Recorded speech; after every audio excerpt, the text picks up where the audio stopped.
Hai, assalamualaikum. Jumpa lagi dengan aku Putri. Kali ini aku akan membahas tentang alergi pada bayi. Nah, alergi pada bayi ini nanti akan aku bagi menjadi 3 part ya, karena alergi pada bayi ini bisa aku kelompokkan menjadi 3, yaitu alergi pada pernafasan, terus pada pencernaan, lalu alergi pada kulit bayi ya.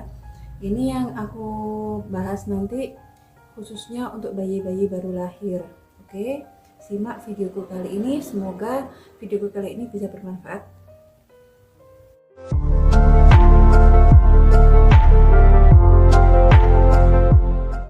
Di part 1 ini aku akan membahas tentang alergi pada bayi yang kebanyakan terjadi pada bayi baru lahir sampai usia 3 bulan. Kenapa kok aku kasih rentang sampai usia 3 bulan? Rata-rata bila sudah usia di atas 3 bulan, alergi yang terjadi pada bayi baru lahir ini akan mengangsur membaik sendiri. Ya, di sini aku akan bahas tentang alergi, jadi bukan karena penyakit lain ya.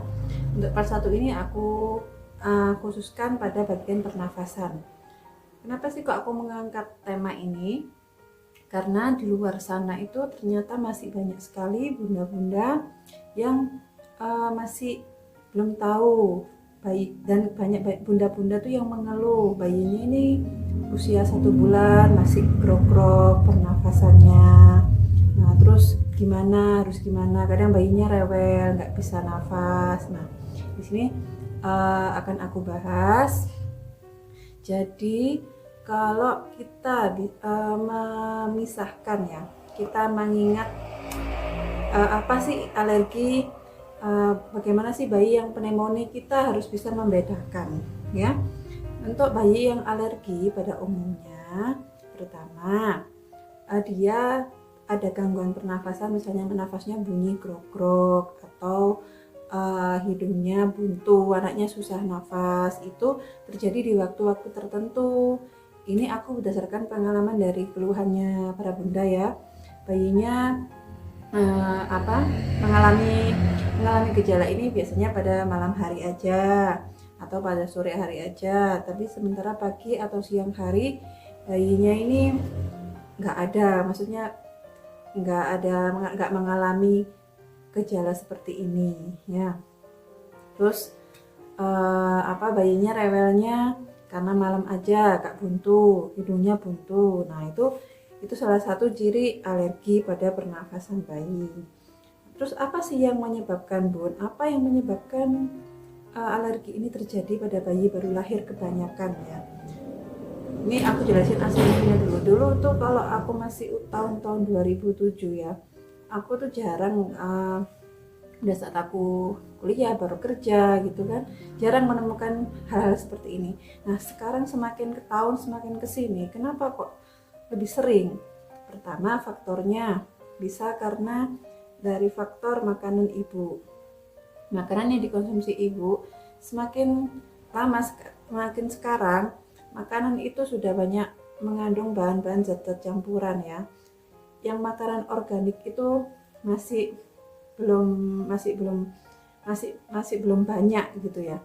Intinya itu ya sudah ada makanan organik, tapi kan nggak bisa dikonsumsi oleh semua kalangan karena harganya mungkin lebih mahal. Atau yang kedua, dari nutrisi ibunya juga, ibu mungkin kurang vitamin, akhirnya imunitas ibu menurun, ibu memberikan ASI kepada bayinya. Nah, itu bisa mempengaruhi dari kualitas ASI ibunya. Yang kedua, dari faktor udara zaman dulu sama sekarang itu berbeda karena apa? Sudah terlalu banyak zat-zat adiktif, zat-zat polusi udara yang bisa mempengaruhi kebersihan udara di sekitar kita. Nah, sementara itu bayi baru lahir itu keadaannya masih sangat rentan sekali terkena alergi. Jadi dia masih pembentukan imunitas, masih membutuhkan waktu untuk membangun antibodi untuk dirinya sendiri. Lalu apa sih, Bun, yang membedakan antara gangguan pernafasan yang dialami bayi kita di rentang usia 0 sampai 3 bulan dengan gangguan pernafasan karena adanya infeksi. Infeksi itu bisa pneumonia, mungkin bisa juga COVID ya. Nah, apa perbedaannya gitu ya? Jadi kita nandainya apabila bayi kita sudah mengalami demam. Demam itu bukan cuma kita raba dia hangat gitu ya. Kita itu bukan demam. Jadi Bunda kalau bisa punya bayi, punya persediaan termometer ya di rumah. Jadi demam itu rentangnya sudah suhunya di atas 37,5 derajat Celcius. Nah, itu menandakan metabolisme dalam tubuh bayi kita sudah tidak teratur dan menandakan adanya infeksi. Nah, untuk penata laksanaannya, yang pertama, Bunda kasih ASI dulu yang banyak, kasih penurun panas. Nah, kalau misalnya sudah diberi ASI yang banyak, terus sudah diberi penurun panas paracetamol, yang paling aman untuk bayi paracetamol ya. Nah, sudah diberi itu semua masih belum turun demamnya, terus gangguan pernapasan pada bayi masih terjadi. Nah, terus ada lagi tandanya yaitu bayi susah bernafas sampai terjadi pernafasan cuping hidung. Pernafasan cuping hidung itu gimana, Bu? Pernafasan cuping hidung itu, jadi cuping hidung ini, cuping hidung, dia sampai kembang kempis. Nah, karena susahnya dia bernafas. Nah, itu ciri yang lain. Jadi kalau semua sudah dilakukan tapi bayi masih tetap mengalami gejala seperti itu, langsung Bunda bawa ke dokter ya.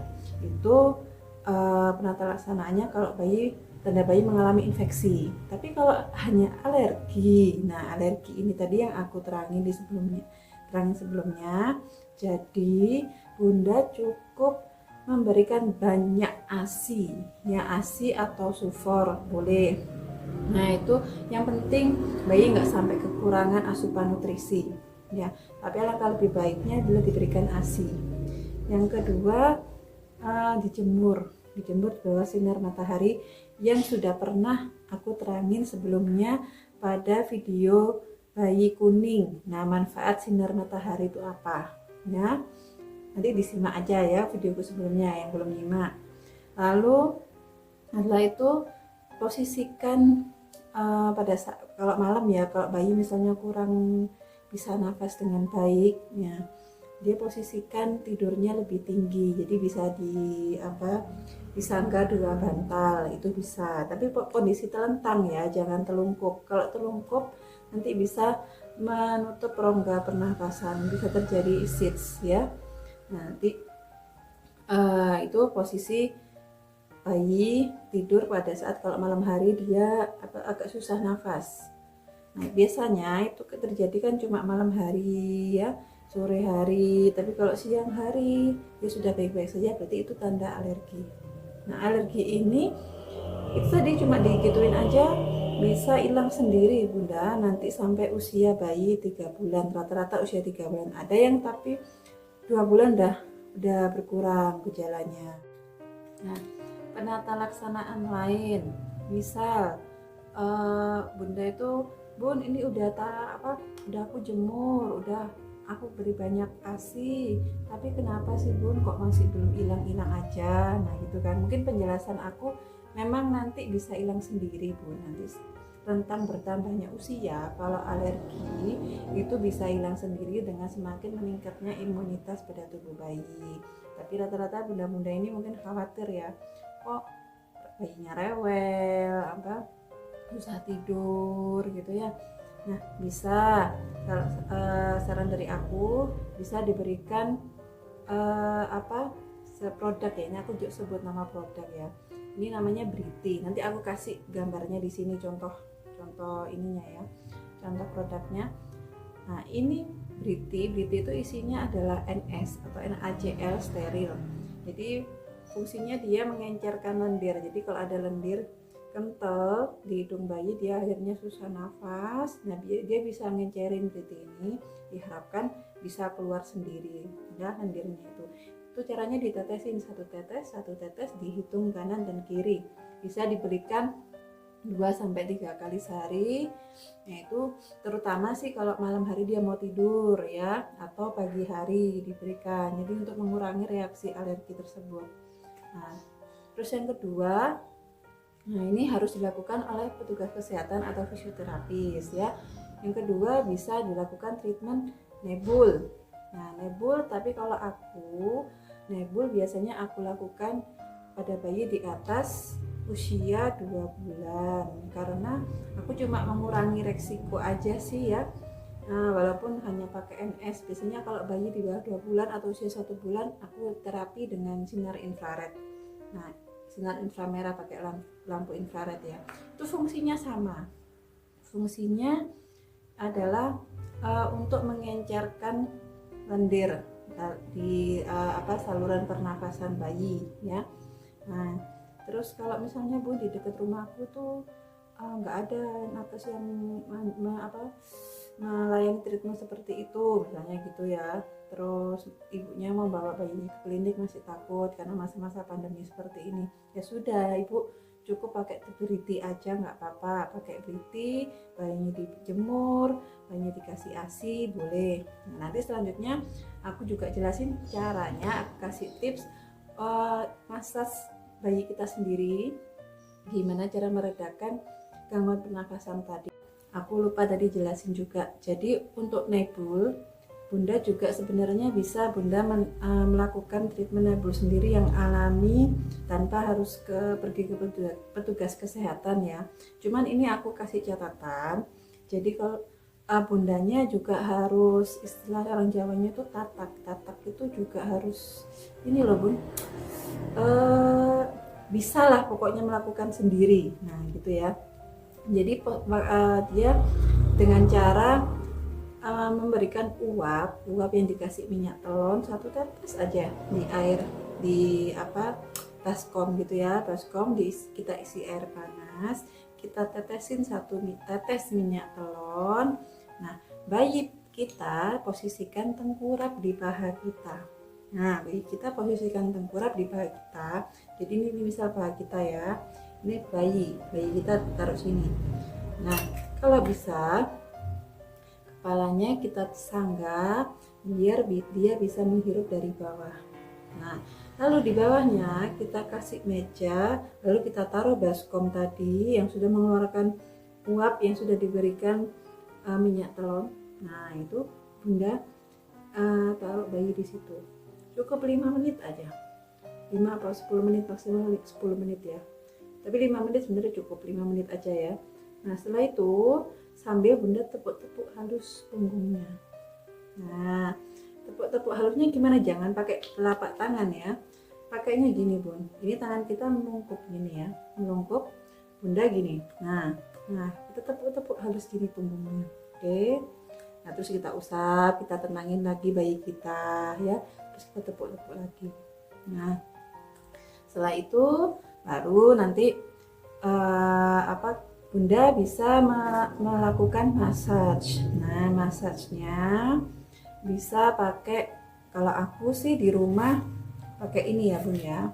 Biasanya kalau di yang umumnya yang banyak dijual di apotek tuh Cesa. Nah, Cesa, kalau aku pakai Natuna ini ya. Natuna Cough and Flu. Nah, ini juga bisa pakai ini. Atau yang imun booster pakai ini.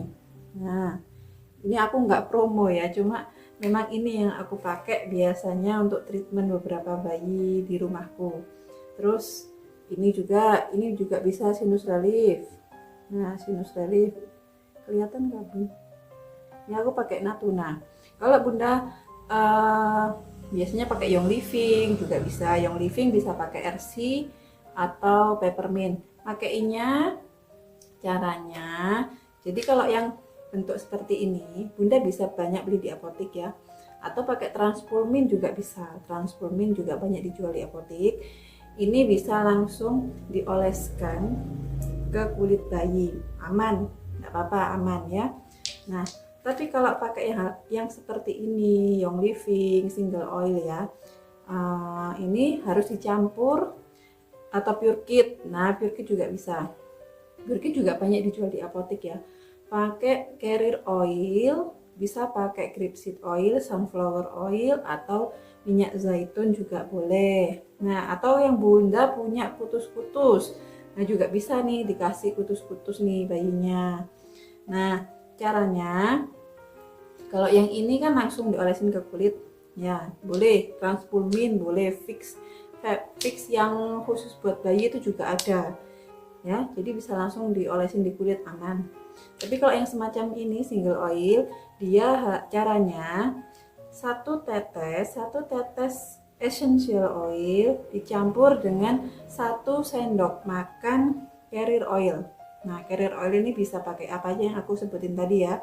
Kalau nggak ada pun, kalau susah sih cari kayak gini, di dekat rumah aja kalau misalnya ada toko-toko yang jual minyak zaitun, pokoknya murni ya, minyak nabati ya, terutama minyak nabati yang murni, jangan campuran, jangan baby oil, oke?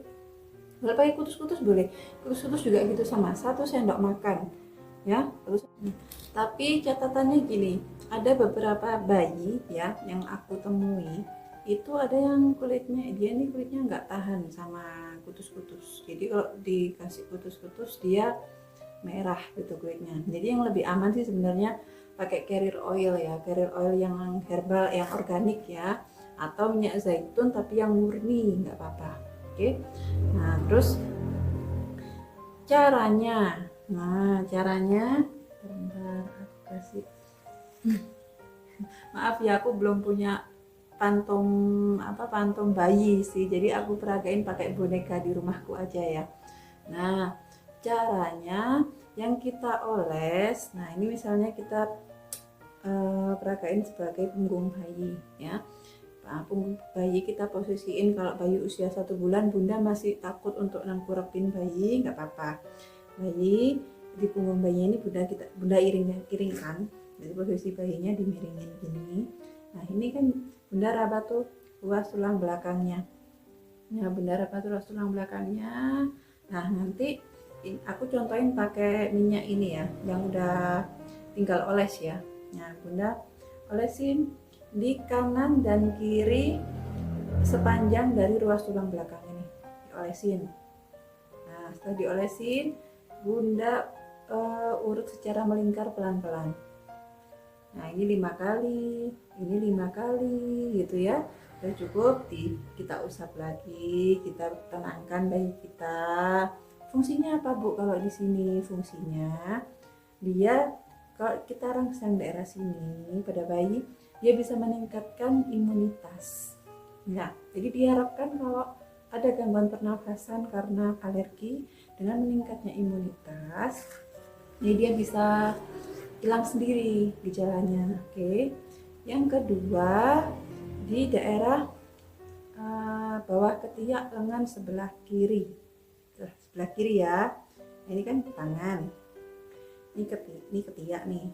Nah, kita usapin di bawahnya. Kita usapin. Lalu kita urut. 5 kali aja cukup. 1, 2, 3, 4, 5. Kita usap lagi, kita urut lagi sampai 2 kali, sampai 10 usap boleh, 10 urut boleh. 1, 2, 3, 4, 5. Udah. Setelah itu, nah di sini nanti di bagian belakang ya. Nah, setelah itu kita usapin lagi di sini, di tengkuk sama di belakang telinga. Nah, di tengkuk kita usap sama minyak ini tadi yang tinggal pakai ya. Nih, terus kita ratain gini sama di belakang telinga. Nah, sudah. Ini yang bagian belakang. Nah, lalu kita kelentangin bayi kita. Kelentangin. Nah, terus di bagian dada cukup kita oleskan lagi. Kita arahin ke sini. Nah, dari tengah nih, tengah dada kita arahin ke bahu. Nah, ke bahu. Nah, ini 5 kali aja cukup. Oke.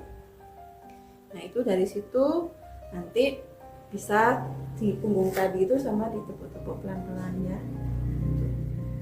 Nah, udah cukup di situ. Nah, nanti kalau yang pakai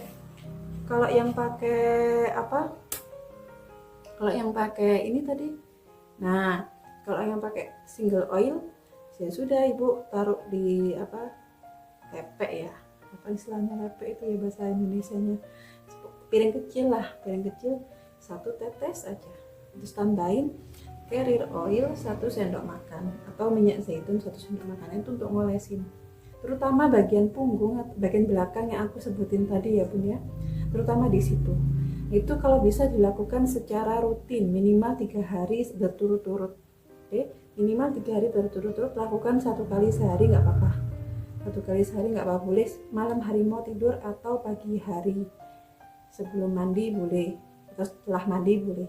Oke, nah sudah aku jelasin ya tadi tentang penata laksanaan alergi pada bayi baru lahir agar ibu-ibu di sana bisa lebih tenang. Ibu-ibu jangan terlalu khawatir karena sekarang pun di masa-masa pandemi seperti ini juga resiko ya bun ya, kita membawa bayi keluar, terutama bayi di bawah usia 2 bulan, karena ini pengalaman pribadi aku sama pasien-pasienku yang lain ya. Jadi aku tuh punya 2 pasien bayi di bawah ibunya tuh, dia kurang dari usia 2 bulan di bawah ibunya keluar dan dia bawa mobil sih sebenarnya, tapi kan karena udara luar ya, nah jadi bayinya bisa kena pneumonia, bisa terus gangguan pernapasan, infeksi yang lainnya. Jadi keadaan bayi itu beda-beda bun, keadaan bayi itu beda-beda, ada dia yang tahan imunitasnya bagus tapi juga ada yang rentan. Nah untuk jaga-jaga makanya aku bisa nyaranin ibu-ibu kalau bayi kurang dari usia 2 bulan kalau bisa jangan dibawa kemana-mana, udah di rumah aja, apalagi sekarang lagi musim pandemi seperti ini ya. Nah, jadi semoga videoku tadi yang udah aku terangin dari awal sampai akhir ini bisa bermanfaat ya bun ya. Jadi bunda juga bisa melakukan treatment sendiri di rumah, bunda bisa merawat bayinya sendiri di rumah ya. Bunda yang tenang, selalu jaga imunitas, jaga nutrisi yang baik agar ASI juga memiliki kualitas yang baik untuk bayinya. Oke, untuk part 2 dan part 3 aku akan buat di video-video selanjutnya. Oke, terima kasih perhatiannya. Jangan lupa like dan subscribe untuk dukung channel aku ini agar aku bisa selalu sharing hal-hal yang bermanfaat. Dan aku mohon maaf bila ada aku melakukan salah-salah kata, oke, atau bila bunda kurang jelas penjelasannya, aku mohon maaf. Semoga penjelasanku ini bisa diterima. Jangan lupa nanti di kolom deskripsi aku cantumin IG ku, follow ya. Oke, makasih. Assalamualaikum warahmatullahi wabarakatuh.